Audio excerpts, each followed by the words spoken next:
بسم اللہ الرحمن الرحیم۔ رد کے 4 قاعدوں کا بیان۔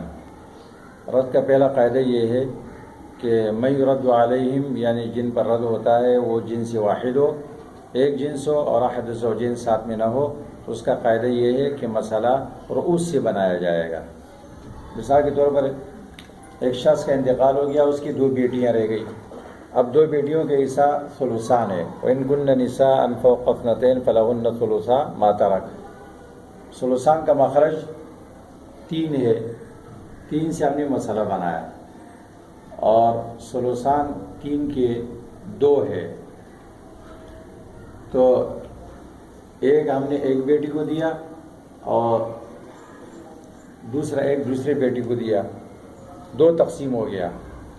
لیکن اب ایک باقی ہے، ایک باقی رہ گیا، عصبات میں سے کوئی نہیں ہے، وہ 2 بنات پر رد کیا جائے گا۔ تو ہم نے دیکھا کہ جنس واحد ہے اور احد الزوجین ساتھ میں نہیں ہے، تو مسئلہ رؤوس سے بنایا جائے گا۔ لہذا جو 3 سے مسئلہ بنا تھا اس کو ختم کر کے اب مسئلہ 2 سے بن گیا، تو ایک رد ہو گیا۔ اس طرح کی بیٹیوں کو پہلے ایک بیٹی کو ایک مل رہا تھا 3 سے، اور اب ہر ایک بیٹی کو ایک ایک مل رہا ہے 2 سے، تو ان کے حصے بڑھ گئے، اس سے رد ہو گیا۔ اسی طرح اگر 2 جدات ہو تو تب بھی مسئلہ 2 سے ہوگا، اور اگر 2 بہنیں ہوں حقیقی تب بھی مسئلہ 2 سے ہوگا، اگر کسی کی 10 بیٹیاں ہوں تو مسئلہ 10 سے ہوگا، 8 بیٹیاں ہوں تو مسئلہ صرف 8 بیٹیاں ہوں تو مسئلہ 8 سے ہوگا۔ قاعدہ نمبر 2، من یرد علیہم 2 جنس ہو، احد الزوجین ساتھ میں نہ ہو، تو اس کا قاعدہ یہ ہے کہ مسئلہ مجموعی سہام سے بنایا جائے گا۔ جیسے اس مثال میں ماں ہے اور بیٹی ہے، اولاد موجود ہو تو ماں کو چھٹا حصہ ملتا ہے، اور بیٹی ایک ہے تو اس کو کل مال کا آدھا ملتا ہے۔ وَإِن كُنَّ نِسَاءً فَوْقَ اثْنَتَيْنِ وَإِن كَانَتْ وَاحِدَةً فَلَهَا النِّصْفُ، کل مال کا آدھا ملے گا۔ تو 2 اور 6 میں تداخل ہے، اکثر متداخلین 6 سے مسئلہ بنا، 6 کا سدس 1 اور اس کا نصف 3۔ اب 2 باقی رہ گئے، 2 باقی رہ گئے، عصبات میں سے کوئی نہیں ہے، اب رد ہوگا۔ تو رد کیسے ہوگا کہ ہم نے دیکھا 2 جنس ہے، ماں اور بیٹی، احد الزوجین ساتھ میں نہیں ہے، تو مسئلہ بنایا جائے گا مجموعی سہام سے۔ تو 3 جمع 1 برابر 4، تو یہ 6 سے مسئلہ ختم ہو جائے گا۔ اب مسئلہ 4 کی طرف رد ہو گیا۔ اوپر والی مثال میں 3 سے بنا تھا، 2 کی طرف رد ہو گیا۔ اس مثال میں مسئلہ بنا تھا 6 سے، رد ہو گیا 4 کی طرف۔ پہلے ماں کو 6 سے 1 مل رہا تھا، اب 4 سے مل رہا ہے۔ بیٹی کو پہلے 6 سے مل رہے تھے، اب 4 سے مل رہے، تو اس کے حصے بڑھ گئے۔ تیسرا قاعدہ، من یرد علیہم جنس واحد ہو اور اس کے ساتھ احد الزوجین بھی ہو، تو اس کا طریقہ یہ ہے کہ مسئلہ احد الزوجین کے فرض کے مخرج سے بنا دیں گے۔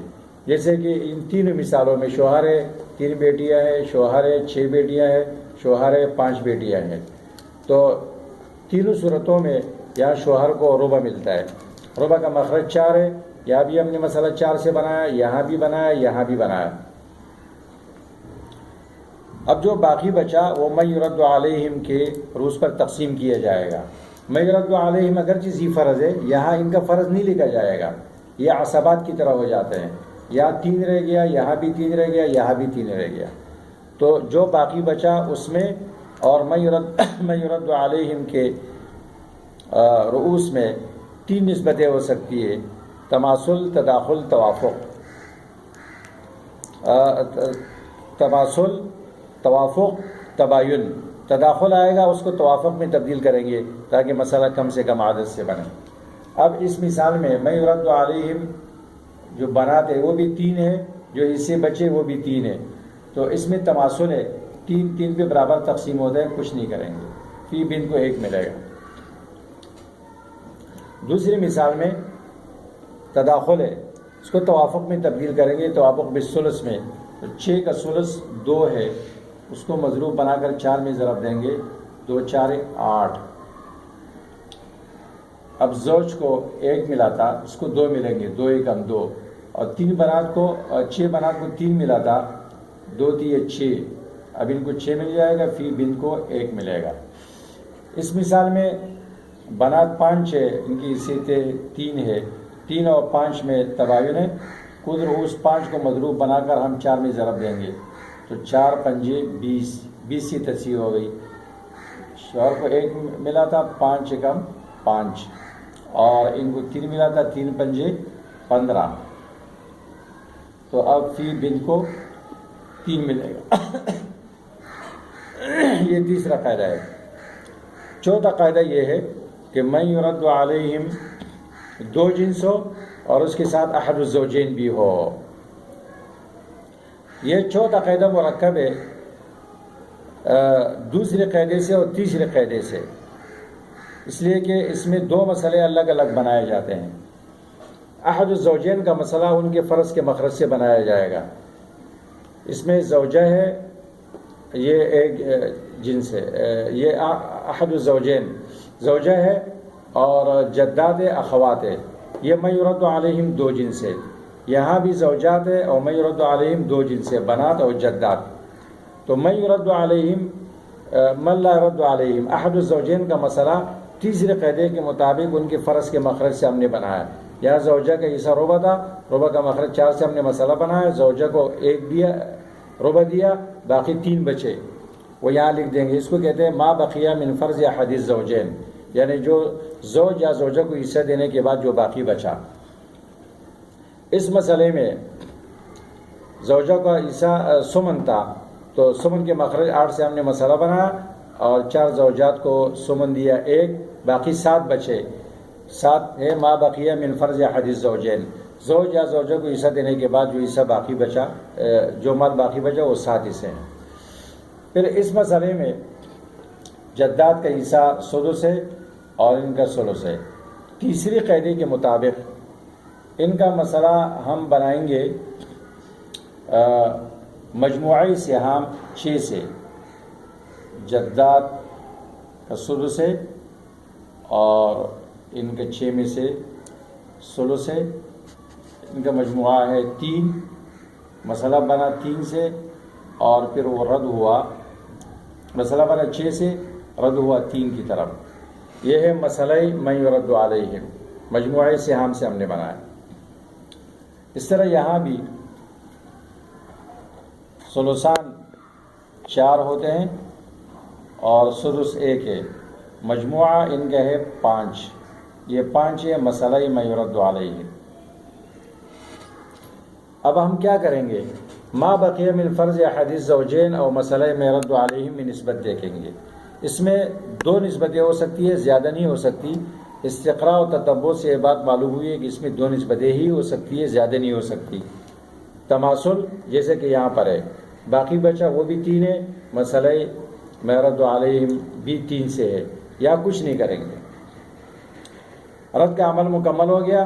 ہاں کسر باقی ہے، وہ سابقہ اصول بھی ختم کریں گے، کیونکہ 1 4 جدات پہ تقسیم نہیں ہوتا ہے اور 2 6 اخوات پہ تقسیم نہیں ہوتا ہے. یہاں تباین ہے، جو باقی بچے وہ 7 ہے اور مسئلہ من یرد علیہم 5 ہے. تو جہاں تباین ہے وہاں کل مسئلہ من یرد علیہم کو مضروب بنا کر اس کو ہم ضرب دیں گے احد الزوجین والے مسئلے میں. 5 کو ہم نے 8 میں ضرب دیا تو 5 8 40 ہو گیا. اب اسے کیسے دیں گے؟ دونوں فریقوں کو حصہ دینا ہے، 40 ان کا مخرج ہے. تو احد الزوجین کو حصہ دینے کا طریقہ یہ ہے کہ مضروب میں ضرب دیں گے مسئلہ من یرد علیہم، 5 6 5. اور ان کو حصہ دینے کا طریقہ یہ ہے کہ ما بقیہ میں ضرب دیں گے. تو ما بقیہ 7، ان کو 4 ملا تھا، 4 7 28، اور ان کو 1 ملا تھا، 7 1 7. تو 7 اور 28 یہ 35 ہو گئے اور 5 40. یا رد کا عمل مکمل ہو گیا. لیکن کسر پھر بھی باقی ہے. 5 4 جدات پہ تقسیم نہیں ہو رہا ہے اور 28 9 بنات پہ تقسیم نہیں ہو رہا ہے، اور یہاں 7 6 جدات پہ تقسیم نہیں ہو رہا ہے. تو صاحب سراجی کہتا ہے وہ ان کا سر الباس، رد کا عمل مکمل ہونے کے بعد پھر بھی اگر کسر ہو تو فتصحیح المسائل بالاصول المذکورۃ، تو مسائل کی تصحیح سابقہ اصولوں کے مطابق ہوگی، اور وہ اصول آپ نے پڑھے ہیں۔ لہٰذا اس مثال میں یہاں پر 12 مضروب بنے گا اور اس کو 4 میں ضرب دیا جائے گا، اور پھر یہاں بین الرؤوس والرؤوس، چونکہ یہاں 2 طائفوں پر کسر ہے تو بین الرؤوس والرؤوس آپ نسبت دیکھیں گے، مضروب بنائیں گے، اور یہاں پر 3 طائفوں پر کسر ہے تو بین الرؤوس والرؤوس آپ نسبت دے کر مسئلہ بنائیں گے، مضروب تیار کریں گے، اور سابقہ تصحیح کی اصولوں کے مطابق پھر آپ تصحیح کریں گے، رد کا عمل اس طرح مکمل ہو جاتا ہے۔